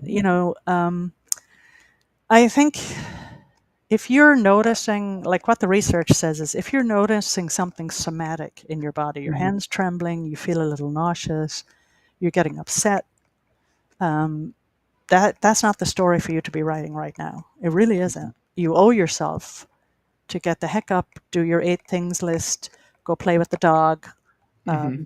run, whatever gives you joy, whatever makes you happy. Don't write past a place of, burnout that comes from an emotional place. Mm-hmm. Don't do that. But then the other kind of thing, when I think of burnout, I think of, talking to dogs. That expression. You're flailing. How do you say that? You're flailing. How do you When you're say? like like floundering, or Yeah, and you keep trying and trying, and it's not going anywhere. mm, I forget what's that quote? Insanity is doing the like the same same thing thing. over and over. Yeah, yeah, yeah, yeah, yeah. Mhm. Yeah, Um, sanity is doing the same as is repeat or doing the same thing over with no change. Something like that. Yeah. Hmm. Um, oh, flailing the dead dog, which is a cruel analogy, also, but it's what you're talking about, Kauffman. Hmm. Um, and if you know that the plot has kind of plateaued, Hmm. and you're, oh well, I haven't written my 1,000 words today yet, so you keep on, and you're kind of disappointing yourself, and this is not where the story should go or needs to Hmm. go, and you're not wearing the reader head. Don't get me wrong. You're listening to Hmm. your own gut. Hmm. You're in the early draft, and you're listening to your own gut. And you're like, this is kind of fake. It's not happening, but you keep pushing past the point of happening. Hmm. Then you know what? Leave it alone and listen to your gut and switch into maybe another genre. Hmm. That's what I often do. Like I'm a fiction and nonfiction author, and when Hmm. my fiction is plateauing, and heavens knows it does, I Hmm. switch out and go back to a nonfiction. Interesting. So you kind of switch genres. That's Yeah, interesting because I mean I know eventually I plan on doing a nonfiction as well for the writing yeah. for writing stuff. But so that's a really interesting strategy. I'm intrigued by that. Because success begets success, and when you get up Hmm. from that half hour, whatever you're doing, and you're saying, it's not perfect. I know it's a scattered draft, but I like where the story's going. I like where the narrative is going. You feel Hmm. good. And then you want to go back Hmm. the next day with your coffee and everything. But when you know in your heart, like, ugh, that's, you know what, I've overdone it with that character. It's kind of over. Mm, Either switch the genre, but mhm, take a break from it, because then you get a fresher view on the piece as well. You mhm, really get a fresher view. Um, I know a lot of writers benefit from being in a peer group, mhm, getting feedback from peers. It, you know, that might be another strategy where you leave it aside for a while. Just leave it aside. You're so deeply into it, you're not even telling the wood for the trees. God, I'm full of mhm. analogies tonight, aren't I? But you're not, I love it. you're not seeing your own writing Mhm, objectively. I mean, it might be a good idea to share it with your peer group at that stage, but mhm, be specific in your questions for the peer group. Don't just say, "Hey, what do you mhm, think of this?" mhm, You need to kind of say, "Hey, I'm kind of bagging out here. mhm, What I need feedback on are the following, A, mhm. B, and C." I mean, that's another way to get it off your desk into another set of eyes, if that works for you. It doesn't work for I me. love that. It's being intentional with what type of feedback. Yeah, you Mhm, got to be intentional. It's not fair to the mhm, peer group either to just get this mhm, global kind of, what do you think? mhm, It's better if you prompt them and tell them mhm. exactly what you want to know, like what you're looking for. But I love overall, it. even if the break you have to take Mhm, is another type of writing or another genre of writing, definitely mhm, you need to walk away from it. You need to take a break. mhm. Awesome. So when we think about taking breaks, and I know that a lot of the times, a lot of these strategies you recommended work very, very well when you've like set your goal, you've set your motivation, and you know how you're trying to balance both of them. But I know a lot of people, and I've heard this from a lot of writers, where their day job can just become so overwhelming at times. I know Yeah. you touched upon taking breaks, which is important. What advice would you give to someone who feels like their job is draining all of their creative energy? Well, I think, like, sometimes employers are more amenable than you think. Like, Mm-hmm. can you change the "I can't" conversation into a, "Well, what could I do?" Mm-hmm. Can you sit with your supervisor and say, "Are you amenable to me upping this to 4 longer days a week? And then I have a day to myself, The 4 day work week. 4 day work Mm-hmm. week." Like, because you may not, on that day off, you may not do all that much writing, but at least Mm-hmm. you have a buffer. You have Mm-hmm. a buffer from the work and the Mm-hmm. creative. And sometimes, they're more amenable than you think. Okay. I mean, and I like that. So I think starting the conversation with, have you tried to negotiate some type of Yeah. leeway with your employer? I like that. Right. Or could I change my hours? Let's say you're an evening writer or you love writing Mm-hmm. in cafes. A lot of writers do Mm-hmm. love cafes. Mm-hmm. Can you ask your employee, "Hey, can we switch this up so that I'm Mm-hmm. out of here by 4?" Mm-hmm. Um, I've seen, jobs I've worked in are very flexible with parents in particular, Mm-hmm. parents of young children. You don't have to tell them why. It's actually none of their business why. Um, but it would also give some power back in your lap where you Mm-hmm. don't feel powerless. Because a lot of times, in my experience, and I've journaled about this, the Mm-hmm. jobs that have drained my creative energy are either the frantic ones where there are no Mm-hmm. boundaries, or it's where I have a loss of power. I've had Mm-hmm. to cede my power, my personal power, Mm-hmm. to the entity, Mm-hmm. so any little moves you can make to gain back some of your power, Mm-hmm. personal power, without, again, not doing the flight attendant routine, um, but like negotiating for a different set of hours, Mm-hmm. negotiating for doing the 4 day week, negotiating for working at home. If you're now 2 days at home, can I go 3 days Mm-hmm. at home? And they're sometimes more open than you think. Mm-hmm. It's Yeah, it's like you don't know until you ask.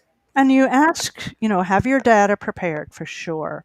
Mm-hmm. You need to say, "I've noticed that I've collected data from the last month, and I've noticed that the busy times, whatever, are between blah blah blah." And it actually, you wouldn't say we're twiddling our thumbs between 4 and 5, but you might Mm-hmm. say, "I feel I could give you a better version of me Mm-hmm. between 8 and 4, and then Mhm. you skedaddle off out of there at 4, and you're in your coffee Mhm. shop writing on the way home, or you're home, or whatever. Um, Mhm. I think when you back things up with facts, Mhm. you have a better chance of getting your own power back. First of all, I like that. So what if you try to negotiate that and they're not amenable? Does that mean like, okay, time to go find a new job? it might, and I'm thinking of myself here with one job. Like, I think if your power is so diminished that Mhm. A, it's affecting your family life, your sleep, Mhm. your creativity, and also if it's so rigid that you really are just a cog in the wheel, and you Mhm. feel like a cog in the wheel, and they don't appreciate data, and they don't Mhm. appreciate a solid argument, and dated information that you've taken down, that you've observed over, Mhm. say, a month, 2 months, then you really have no power. All that said, think about those numbers that the Writers Guild says, we make 2,000 median, that's the middle grade of writers. I don't mean middle grade as the genre, but of 2,000 a year. Mhm. So, if you have a family to feed, you have a mortgage to pay, rent to pay, um, you may not have that luxury of having your power back. But Mm. I kind of use the power as the barometer. Like, Mhm. wow, as the power barometer goes down, is it time to start putting the resume out there? Mhm. Um, and then don't forget that the writing in itself, like writing, I've often thought, even when I was younger, writing, there's a subversion about writing. It's a subversive act, Mhm. Yep, I right? agree. There's a subversion in it. So Mhm. the writing can become your power. Mhm. Um, Because one of because it gives us that means of it's all the, it's partially an escape, but then it's also partially getting closer to yeah, ourselves, right? right. Especially if that's where we draw positive energy from. Exactly. That's Mhm. really well put, Kauffman. If that's giving the power kind of back into your own. The other thing I would advise people to do, and I do this, Mhm. is don't ever blend the two lives. Like on Mhm. your social media profiles and that, do not, nobody, you don't need to identify your employer who you work for. In Mhm. fact, I would, because I have a foot in both fields, I would Mhm. encourage you not to. Mhm. Because some employers actually can come back and say you're presenting a negative version of the Mhm. company or the organization, the nonprofit or whatever. I've Mhm. looked at your social media posts, so I keep them extremely separate. Mhm. Really, Yeah, I think that's smart. yeah, I think that is smart. yeah. No need to be friends with your employer Mm. online. Nope. And Mhm. it can come back against you, in fact. Mhm. Yep. And That I they, do know. yeah, I don't think they need to know unless you're working like for a publisher or an Mhm. agent or a Right, magazine. unless it's something that's within the Yeah, within industry. the industry. That's a little different. Other than Mhm. that, they don't need to know a thing about you and your writing. Mhm. They really don't. Um, because often our writing, aren't we quite different in our writing? We surprise ourselves, by who we are in Mhm. our writing. We're quite different from Mhm. the public persona that's out there and that our family believes us to be. We can be quite a different person, Oh yeah. you know. Yeah, and I think it can definitely come as a surprise, especially if you are like one persona at work, and then you're also your writing persona as well. Correct. Yeah. Mhm. And the less you blend those, in my opinion, from a brand Mhm. point of view, Mhm. the less you blend them, the better. Awesome. Well, I think that's an absolutely great part of the conversation, Anya. I think why don't we pivot now and let's hop into this live reading. Oh, great. Oh, lovely. So I think now's a great time. We've had some absolutely phenomenal conversation so far. So everybody's aware. What we're going to do next, we're going to hop into a live reading of attitudinal shifts. I'll let Anya explain the setup for that. And then after that, we're going to do our Q&A. So make sure if you have questions for Anya about balancing day job with your writing career or what you're passionate about, drop those questions, keep them coming, and we'll cue them up on the screen in just a bit. All right, Anya. So I have that all set up. So it's going to be a live reading of attitudinal shifts. I'll let you set it up and you can start whenever you're ready. Thank you. I was going to read from my book, Writer with a Day Mhm. Job, Inspiration and Exercises to Help You Craft a Writing Life Alongside Your Career. And this will be very short. So here we go. There's a line from the 1998 movie, There's Something About Mary, that makes me want to jump out of my chair and pound on the TV screen. In the scene, the main character's friend Dom, Chris Elliott, tells the lovelorn Ted, Ben Stiller, "You know, Ted, you got to finish that novel so you can quit that stupid magazine." "No," I want to scream. "You've got it wrong. Wrong, wrong, wrong." The real world truth is this: except for a very, very lucky few of us, writing and publishing a book, even 2 books, will not allow us to quit our day jobs, at least not completely.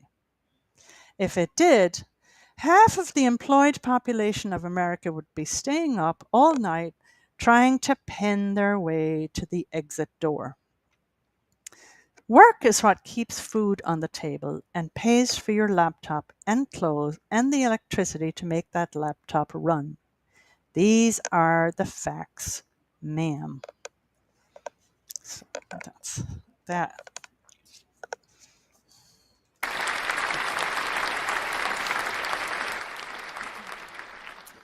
Awesome read, Anya. Thank you so much for sharing that.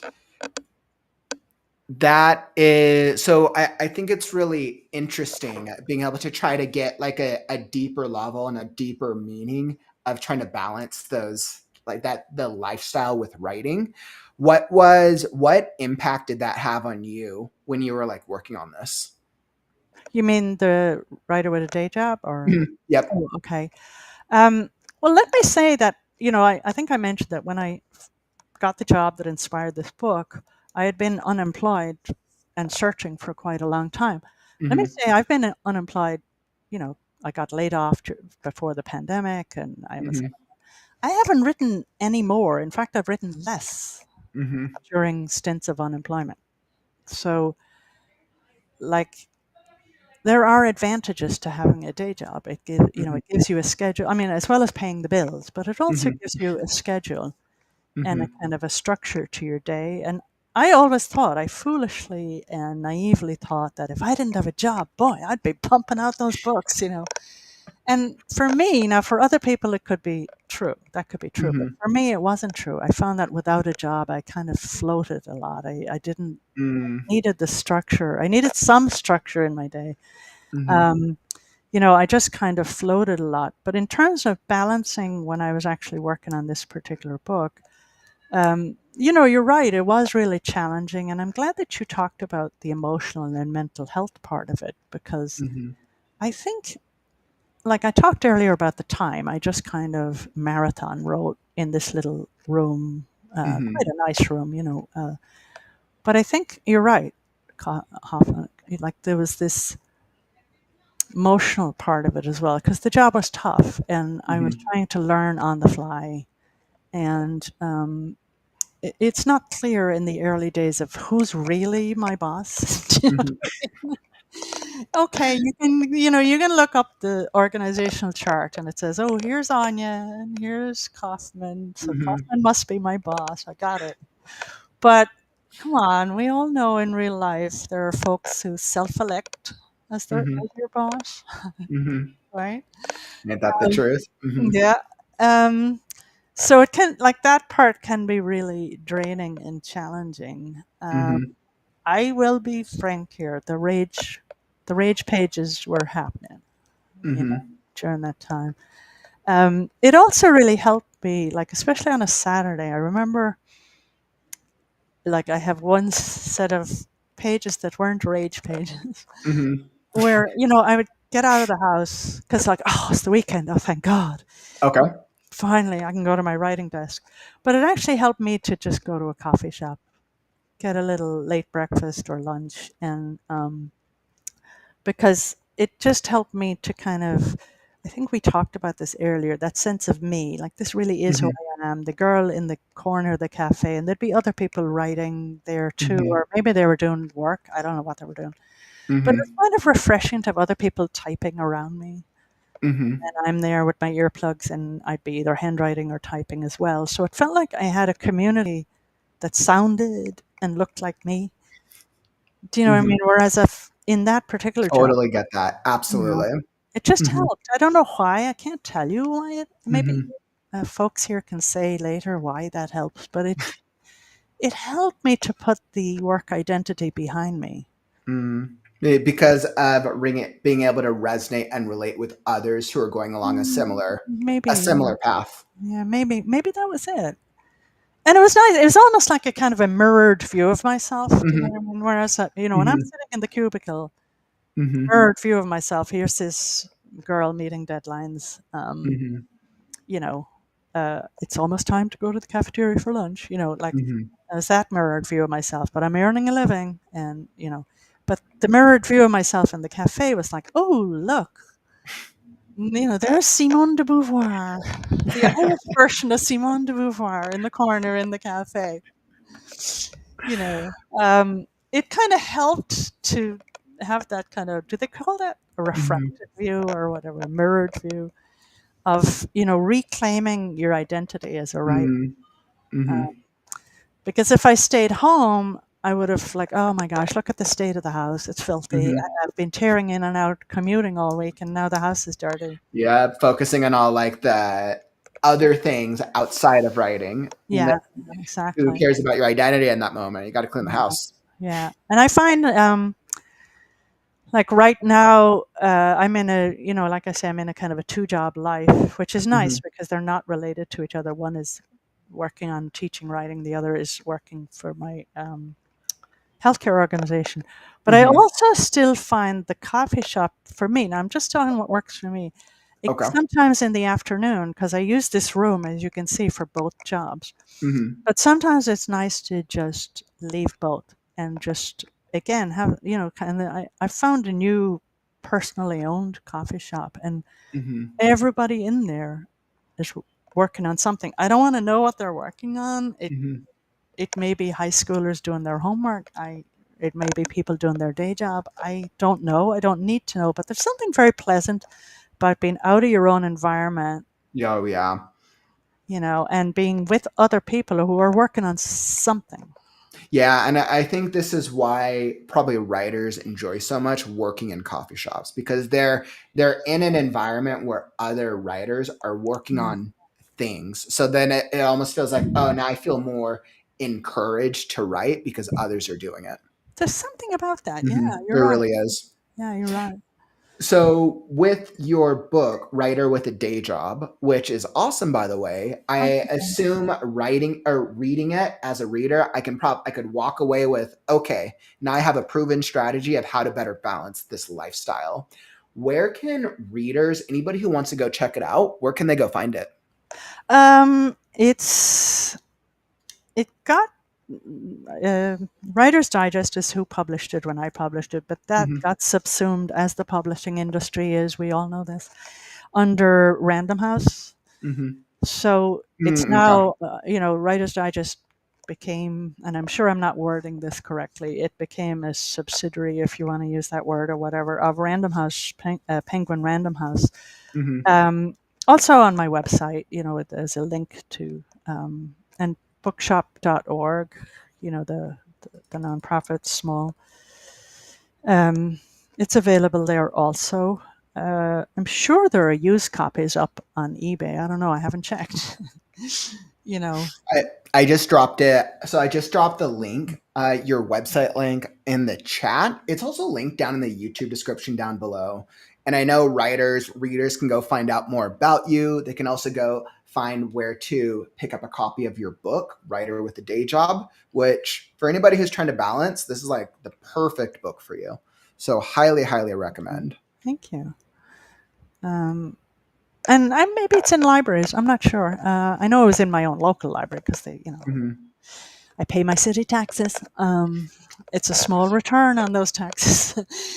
But You know what we've learned, because we've talked about this in the community before. If you want to get a book for free, like you want to go to the library, as long as the book has an ISBN number, if you go to your local library, you can usually ask them to order it for you yeah, if it's not in stock. and they're good about that. They're really, and I'm a They are. great proponent of public libraries.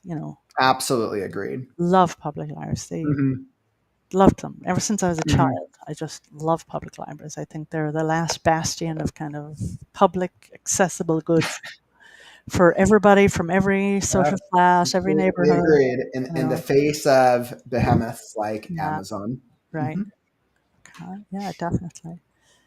Awesome. So I think that's absolutely incredible. So definitely make sure that you go pick up a copy of Writer with a Day Job if you want to learn more.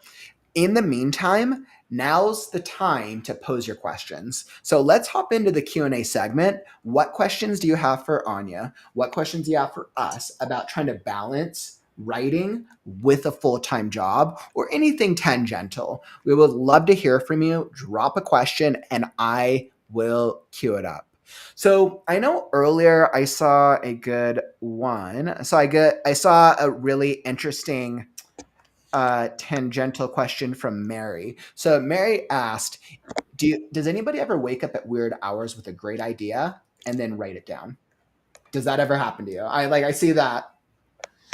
I'm not going to spook anybody out here. I don't want to spook you out, but I dream a lot of the solutions to my work. Ooh. Yeah. In fact, in my current book that's coming out next week, Mhm. at least 2 of the stories are a dream on the page. Now I Mhm. doctored them up. Don't get me wrong. I cleaned them up, but I dream the solutions to a lot of my work. I really do. And the manuscript I'm working on at the moment, I was really stuck last week, like really stuck, because it's a Mhm. multi-genre piece. It Mhm. may never see the light of day, but I'm working on it and having a good time too. I'll wake up, Mary and everybody. I really do wake up 2, 3 a.m. like, oh my gosh, that's it. Why did I not see this before? That's what the next chapter needs to be.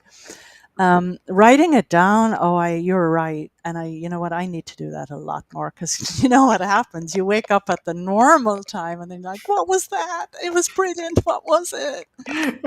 You know, That so, totally happened to me. I was like 2 nights ago. I literally had a dream about my characters. I'm like, oh yeah, that's a good idea.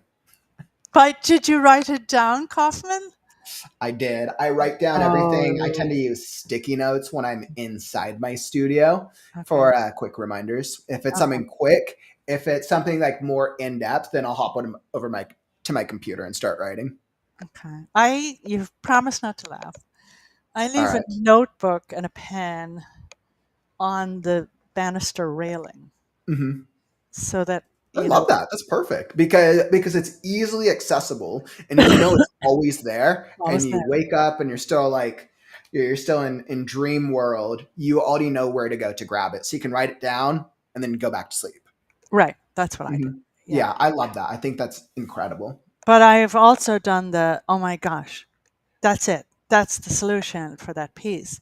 And then Hmm. gone back to sleep and it's gone. And I'm so annoyed when I do that. I really am annoyed to do that. Yeah, Yeah. that's one of the worst things. I'm always a proponent of, if you have a way to track ideas, even if it could be a bad idea, you don't know unless you like take some time and think about it. So I Mhm. always like to track everything. I love that. If so, this actually leads me to a really good question. If you had to give one piece of brutally honest advice to writers about being a writer while working a full-time job, what would it be? How brutal do you want it, Kaufman? As brutal as you can make it. We'll make it as tough as possible. What's the piece of advice that you feel like writers like really need to hear? None of us is going to live forever. Well, except for Mm. me. I mean, except But for me too. all So right. Well, there we go. We're super people. We're super writers. But we're not going to live forever. And there is going to be a day when somebody in our lives, hopefully, is going to have to write something in the past tense about us. You know what Mhm. I'm talking about here, an Mhm. obituary. Mhm. And do you want brilliant employee, met all her deadlines, went above and beyond, got the profits up by 10% every year? Is that what you want? Or do you want, was a brilliant employee, got the profits up by 10% every year, loved to tell stories, wrote her stories, wrote essays that changed people's hearts or made them feel more normal in this world, made them feel it's okay not to be okay. Which I hate to be grim and I hate to be dark in my thinking, and you can have both. But if you're ignoring the writing part for the work part, the day job part, then don't have regrets in life. We all have. Don't get me wrong. I have plenty of regrets, but I don't want one of the regrets to be she was telling stories since she was a kid and she dropped it. I don't want that to be one of my regrets. I'm sorry. I don't want to be in a hospital bed saying, damn it, I wish I had stayed writing and persisted. I really don't want that. And from the bottom of my heart, I don't want it. I absolutely, that really resonates with me, because in life can be short, life can be long. And at the end of the day, what does it all really come down to? And like you said, if we find our identity in our work selves, and that's what we become known for at the end, is that the type of life that we want to end on? For some people, that's great and that's enough. Great. It's But but that might not be enough for everyone. So I think I think being aware of that and being intentional is a really great strategy. So yeah, thank you for that. I love it. I always love those. It's a bit brutal. You did say questions. brutal. Now you did say brutal. I love it. I absolutely love it, because I think at the end, and even with my own strategy, I always try to minimize regret. So I'm like, all right, in the end of the day, I want to minimize the things that I would regret, because at the end of the day, right? Like I could get hit by a bus tomorrow, right? And I want to be proud of what I had done with my writing. That's a nice way to put it, Kauffman. It really is. And then, so we had an interesting question over from Grin over here from Twitch. And so this is, I don't know if you're familiar with Amazon's recent change. So Grin asked, I'm concerned about Amazon's recent policy regarding digital purchases. It seems they can revoke access to ebooks and other digital content even after purchase, highlighting a broader issue of corporations limiting consumer ownership. What can we do to protect our digital rights? Do you have any thoughts on this issue? I'm not knowledgeable about this either. I'm going to assume, though, that somebody has filed U.S. copyright on the work. And I'm not even knowledgeable about that. Like there's a lot of material online. And in fact, when I was researching the current research on how much authors make, the Writers Guild has great recent updated information on this, including our rights now with AI, et cetera. And I'm still struggling to grasp it myself. But the Authors Guild is a good place to get this up on there, free online information about where our ownership as the creator, how protected are we as the creators. So I might start there, but I'm not knowledgeable. I didn't hear about this policy, to be honest, Corinne. So it's something that I believe Amazon made the announcement a week ago. It's something that's still pretty recent. I haven't done too much research into it. I've only looked at a couple of headlines, but I believe that, to my knowledge, Amazon is changing. They're either about to change or they're changing their policy where previously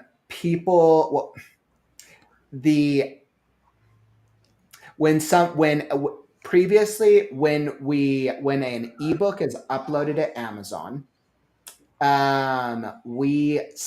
it's something to do with us owning. We thought that we still own the rights, but Amazon is saying that when an ebook is uploaded to Amazon, they own it's like the digital rights of it, which is separate from the rights of the book, and they may not allow authors to be able to download certain versions of it because Amazon owns the digital rights. It's like this new thing they just launched, and I hope I'm not butchering it, but it's created this whole online conversation about digital rights, especially as it comes to ebooks, right? And I mean, Amazon owns 80% of the market, so I know it's been on some writers' minds as of late. I mean, you might also want to go into the government Library of Congress and look at what they're saying. But, if it's been a week ago, we're probably all in the downwind of this still, like if it's that recent, but the Library of Congress might have a statement on this. I don't know. Like, it's worth going in to look and just look at what the copyright process is and what it covers, what it doesn't cover, what's the author's part in it. Yeah, and I think what's important, the thing that you touched upon, is knowing our resources, right? So checking, like you said, the Authors Guild, checking the Authors Guild, checking with what you said with the government, with the Library of Congress. Yeah, the Library of Congress. I think it's copyright something.gov. It's an easy website to find, and it's it gets dense for sure. Like, it definitely gets dense, but you can file your own copyright on your work, to my knowledge. You can, but this is new. I hadn't heard about this. Awesome. Grin, thank you so much for asking that. Hopefully that helps out a little bit, but I would just recommend research, and hopefully you're able to find a viable solution, especially if you are uploading any stuff to Amazon and their changes. So Áine, I know you're actually about to launch a book. I know you're literally about to launch a book next week, which I believe is Trespassers and Other Stories. Yep. Show and tell. With any new writing routines for it? Pardon? Are you experimenting with new writing routines for this book, or? Well, this book was kind of an outlier because some of the stories had been published in literary magazines. One had been published. That snow story was published a long time ago, and I had to really update it. I mean, one of the characters had a flip phone, and I thought, oh, that's cute. Let's leave it flip phony. But then I thought, that's going to stand between the reader and the story. You know what I mean? So, coffee shop. I mentioned the coffee shop. Also, our local library here has a little room you can book. And it was hot, really hot, humid summer. So free air conditioning, that's where it's at. And I would either schedule myself library room or the coffee shop. And I was I was more organized than usual. I would log out of my day job computer and, like, instead of the lolling around kind of, oh, what am I going to do next? Oh, I need some lunch. Oh, look, the cat needs to be fed. Oh, look at the state of the stairs. It's all, I would literally, and I found it useful to call the library ahead and say, I want to book one of your little conference rooms, so that then I was responsible to show up, because they don't like when you book and don't show, because they they're waitlisted, those rooms sometimes. Yeah, I'm not surprised. So that process was good, but I did what you talked about, Kauffman. I went into the stories that had previously been published, and then the other half of them were in my laptop as unfinished stories. And I went into the published ones, and I did a total wrecking ball. I'm sorry. Let's take these stories and redo them. Let's rewrite them because they can be better. And I mean, when I pitched the book to a publisher, I had a list of publishers, the usual drill, and I love independent presses. I just do. And I said, oh, half of the stories are already published in literary magazine. But when I really rolled up my sleeves and sat in the air-conditioned library, I was like, oh my gosh, this is not how I write now at this age. And look at that flip phone. That flip phone's got to go. So it was a full wrecking ball job. And then for the definitely some updating for some new, for where we're currently at with technology. And then for the unfinished stories, a lot of it was I would wake up, in the middle of the night saying, "Oh yeah, Mhm. that's how I'm going to finish that," and I would try it, and the plot would work well. Like, okay, but then the cleanup job. That's too wordy. That's too Mhm. long-winded. That's too this. That's too that. Um, so that was my process. For once, I was actually pretty kind of linear and organized. Like, you have Mhm. editing to do. I don't want to hear all the other distractions. I just don't want Mhm. to hear it. And you've booked a room at the library. Go, go, go, go, go there now. One of the librarians was great. She'd be like, "So, how's the book going?" Like, okay. Um, so it got done, and even after I submitted the final manuscript to my publisher, Mhm. I still saw boo-boos. Mm. And her editor and I worked together on some, not biggies, like not huge ones, but Mhm. boo-boos for sure. I was much more daring in this book than in my past works, I must say. Taking some more risks with this one. Yeah, yeah, big Mm. risks, to be honest. I became more bilingual in it. Like, I put in Mhm. some foreign, aren't not foreign to me, but what would Mhm. be to a reader who doesn't speak Irish. Mhm. But I thought, if you're going to do it, you're not getting any younger here. What we were talking about earlier, no regrets. Yeah. So now that you're about to publish this, how do you feel about it? Well, my book launch, in-person book launch, is set. What day is today? Sunday. So it's Yeah. Saturday. I'm still all right. I, I'm still nervous about it, to be honest. Mhm. I'm nervous I'll be up at that microphone. Mhm. I hope there's a turnout. It's in an independent bookstore where I've read Mhm. it presented before. Mhm. We haven't we all read to the empty room? Oh boy, have we ever! Um, but I'm nervous not about the turnout, but I'm Mhm. nervous that I will talk about it and read and still say, "Oh my gosh, why did I write that?" Like, paragraph 3, scene 3. You're gonna be reading something, you're like, oh wow, Oh, I caught a spelling error here. I should have fixed that. does anybody in the audience have a red pen? I you know, Oh I, man. Well, I, I absolutely love that, Anya. Like, I'm sure you're reading. I'm sure it's gonna go great. I'm the other sure you'll thing I'm have a nervous solid turnout about, for it. Kauffman, is, have Uh-huh. you ever, I'm sure we've all been at an event or a reading Mhm.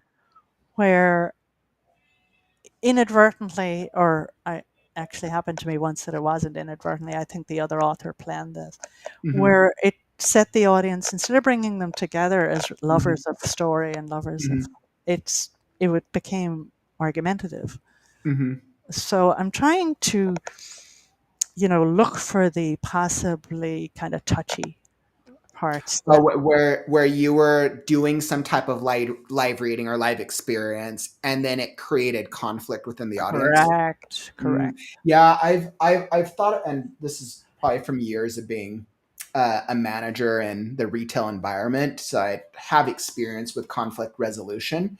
I think it's, I think if you can, I think if you understand how to take control of the conversation, I Yeah. think that in itself is the key, right? If you have two opposing viewpoints, recognizing that there's two opposing viewpoints, but then reiterating and transitioning to where you want to move the conversation next. That's Mhm, the easy strategy. The mhm, difficult strategy is if two people get very like they're like emotionally mhm, like you get two mhm, people who are upset at each other. mhm, You have to pull them out of their emotional high and pull them directly into you, into the present moment, and mhm, recognize that their feelings are valid, but that you have that this is a conversation, mhm. and you have to basically pull their emotions out of it. It's a Oh, little bit more difficult, but it's yeah. everyone has their own strategy, and it's not always the easiest to deal with conflict resolution in a live experience. Exactly, and in public, but I don't think that'll happen. It's me being a pessimist. No, I mean, I think it's just something to be aware of, right? Yeah, And like everything else, it's just having strategies. yeah. It's, You have it's to having read the strategies. room too, Like like, you you said, really have. backups. Where Backup. you If somebody does that, what do you do, right? you And have I to think it's read something the to room, learn. like, you really have to read your Mhm. room, and Mhm. I've written about this. A Mhm. author event is not about the author. It Mm-hmm. isn't. It just plain flat out isn't. It's about Mm-hmm. the people who gave up their dinner hour, you know, left their kids at home, used up gas in their car, whatever, to come out Mm-hmm. for a literary event. And it's Mm-hmm. about the audience. It's not about Mm-hmm. you as the writer. You've had your moment, you know. And I'm probably just being a dyed in the wool pessimist about it. Nah, I think what it is you're thinking about it, and anytime anyone does any type of live experience or a book launch, it's because you've invested so much time and energy into creating this thing, right? And now you don't know how people are going to react or Yeah, respond. So exactly. then we create all Yeah. these worst case scenarios. But I'm sure it's going to be great. I'm sure it's Hopefully. going to be absolutely incredible. Yeah. It's a nice bookshop. I mean, Hmm. it's more than nice. It's a gorgeous bookshop. It's been around a long time. They're very generous. Hmm. So, hey, fingers crossed. Well, I definitely wish you really great luck with with that reading and that experience. Yeah. As we think about the balancing with day job and writing, any final words of encouragement for our writing community who are trying to struggle with their passion and the day job? I'm going to steal something from a former professor of mine in Ireland, and I'll name drop here. Let me name drop. I went to undergraduate school shortly after the last ice age in Dublin, a long time Hmm. ago. And one of my professors in the English department was Seamus Heaney, the Nobel laureate poet, the late Hmm. Seamus Heaney. Was a wonderful professor, Hmm. but not to us in class. Um, but I remember he wasn't that famous yet. He Hmm. wasn't. But I remember reading an interview with him in Dublin in one of the local magazines, I think, and I can't recall what magazine it was now, but I remember it Hmm. really jumping out at me, and it guides me still. And the quote was, "Just do your own work. Hmm. Forget the bestsellers, forget how much your neighbor is doing, what they're writing, forget this famous person up here writing, the New York Times bestseller. Hmm. Just he answered the magazine reporter's question of just do your own work." And it, especially like social media wasn't even out or available back then, Hmm. but nowadays it's easy some days to kind of say, "Oh, look at this person, they just wrote 1,000 words today and I only wrote 20 words." In fact, I didn't write at all because the day was so hellish. But I often think of Mr. Heaney's words: Hmm. just do your own work. You do you, and you are Hmm. uniquely qualified to tell your story, whatever Hmm. genre it is. Because the other thing I get sometimes in classes are people who say, "Well, I have no new story, like I have nothing really to tell." Wrong. You can tell the same. Like if you look at the old fairy tales, the plot hasn't changed that much. Hmm. Little Red Riding Hood, Cinderella, Hmm. whatever. But what's different is your memory, your sensibilities, your approach, your intonations, your vocabulary. You're the only person on planet Earth qualified to tell your story. The only person. Hmm. I can't tell your story, Kauffman. If I tried, I can't. In fiction or nonfiction, I cannot do it. Well, Um, according to Wikipedia, other people are required to tell our own stories. so you do you, and just do your own work. That's the best advice I ever I got. love that, and not focusing on others. I think that's absolutely incredible. So, as I think about wrapping up this our conversation today, Anya, this has been absolutely incredible. Oh, it'd be I wonderful. always have to end on one final question for all my guests. And I think this resonates with you because you almost touched upon it a couple questions back. But if tomorrow was your last chapter in the book of life and you were hit by a bus, what would one quote or philosophy of your own making be that you'd like to leave with the authors or writers of the world? Again, I think it's you do you.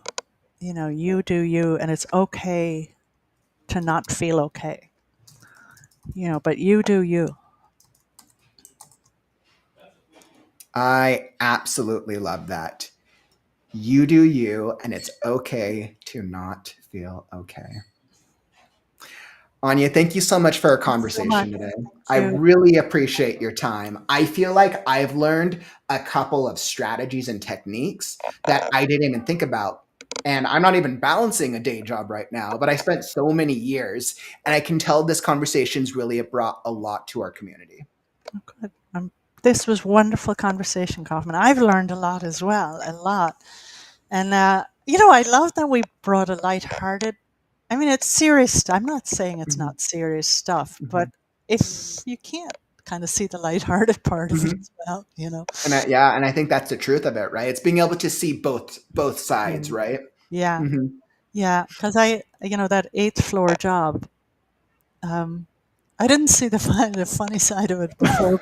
Right, when we're in it, we don't feel it because we're stressed about the moment, Yeah, or the yeah. the bills, the consequences. Yeah, Mhm. but it was like, yeah, the woman scared of heights on the eighth floor. Like I just like you helped me to see the funny side of it. Yeah. Oh man, Áine, that's your story is definitely going to resonate with me for a while. I'm going to start thinking about that eighth floor, and you're just like watching the people every once in a while with their boxes being let go. I'm like, wow, that sucks. And combined with your fear of heights, I'm like, wow, that's not Yeah, a good place to be. yeah. Well, for anybody, Anya, once again, for anybody who wants to find you, where can they find you? And my author website is my name, Mhm, AineGreaney.com. And then I'm on most of the social media platforms. I'm trying mhm, to kind of reduce my social media for mhm, various reasons. But I am on all of them, and I would love to hear from you. Um, I love hearing from students, and I don't say your students, but I do love hearing from them, and it's mhm. lovely to get a note afterwards sometimes, and it's funny sometimes it's really serious. Um, or, just somebody might sometimes it's a long time afterwards, and like, I guess what, I finished my book. Like that's so rewarding. Like that is so rewarding when somebody says, it took me a while, but I finished my book. And like, that makes me really happy, like really, really happy. Or hey, you talked about essays. Check this out. I just got published. And it's like, really? This is like, it just, that, It really that it is, resonates. that is joy. It Mhm. really is real joy. So yeah, my website, and you can contact me through the website, but I'm on most of the social media platforms. But as life gets faster and faster, I'm kind of gravitating back to the old fashioned website and the kind of, just taking a little break from social media a little bit. So, but that's not to say that I'm not on there, and I'd love to hear from you. Awesome. And for anybody who wants to go find Anya, it's Áine Greaney. Áine Greaney. Greaney. It's like Anya at Anya Greaney. Greaney. I was like, oh my goodness. Now I'm gonna mix myself up. .com. And it's also linked down in the YouTube description down below. So definitely go check her out. Go pick up a copy of Writer with a Day Job. Like that sounds awesome. And I'm sure, Anya, I'll have to have you back on the stream at some point. Oh, thank you. I'd love it. This was such a nice chat. It was just lovely. Awesome. I'm going to close out the show, but Anya, thank you again, and we'll talk again soon. Great. Wonderful. Thanks so much, Kauffman. And awesome. So today that was such a great conversation with Anya. So awesome. I feel like I learned a good deal about balancing that 40-hour a week job with trying to be a full-time writer. So I think that was really, really helpful. Now, as I look towards creative writing on the morrow, I'll be back tomorrow with another daily writing stream. Monday is our update stream. So we'll be talking about the book club. The Read Now book club launched yesterday. So where I'll dive deeper into that and what that looks like for the month of March. Once again, we are going on a journey with author M.L. Claxon, and it's going to be so fun. We'll have more to share. Make sure you're part of the Discord if you want to get more updates about the Read Now book club and how it is a book club for writers.